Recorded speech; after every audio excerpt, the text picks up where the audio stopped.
عثمان رضی اللہ تعالیٰ عنہ حضور اکرم صلی اللہ علیہ وآلہ وسلم کے پاس آئے اور آپ صلی اللہ علیہ وآلہ وسلم سے دریافت کیا کہ فرمائیے بندے کے ساتھ کتنے فرشتے ہوتے ہیں؟ آپ صلی اللہ علیہ وسلم نے فرمایا، ایک تو دائیں جانب نیکیوں کا لکھنے والا جو بائیں جانب والے پر امیر ہے،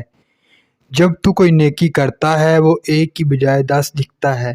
اور جب تو کوئی برائی کرے تو بائیں والا دائیں والے سے لکھنے کی اجازت طلب کرتا ہے اور کہتا ہے ذرا ٹھہر جاؤ، توبہ استغفار کرے۔ 3 مرتبہ وہ اجازت مانگتا ہے، تب پھر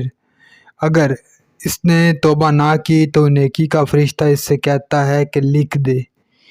یہ تو بڑا برا ساتھی ہے، اس سے اللہ کا لحاظ نہیں، یہ اس سے نہیں شرماتا۔ اللہ کا فرمان ہے کہ جو انسان بات زبان پر لاتا ہے اس پر نگہبان متعین اور مہیا ہیں، اور 2 فرشتے تیرے آگے پیچھے ہیں۔ اللہ تعالیٰ کا فرمان ہے، ہر شخص کی حفاظت کے لیے کچھ فرشتے مقرر ہیں جن کی بدلی ہوتی رہتی ہے، کچھ اس کے آگے اور کچھ اس کے پیچھے، وہ بحکم خداوندی اس کی حفاظت کرتے ہیں۔ ایک فرشتہ تیرے ماتھے کے بال تھامے ہوئے ہے،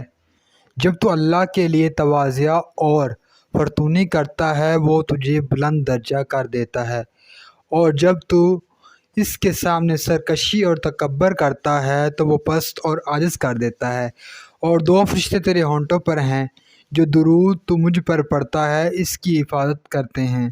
ایک فرشتہ تیرے منہ پر کھڑا ہے، اگر کوئی سانپ وغیرہ جیسی چیز تیرے حلق میں نہ چلی جائے، اور 2 فرشتے تیری آنکھوں پر ہیں۔ یہ 10 فرشتے ہر بنی آدم کے ساتھ ہیں، پھر دن کے الگ ہیں اور رات کے الگ، ہر شخص کے ساتھ 20 فرشتے مقرر ہیں۔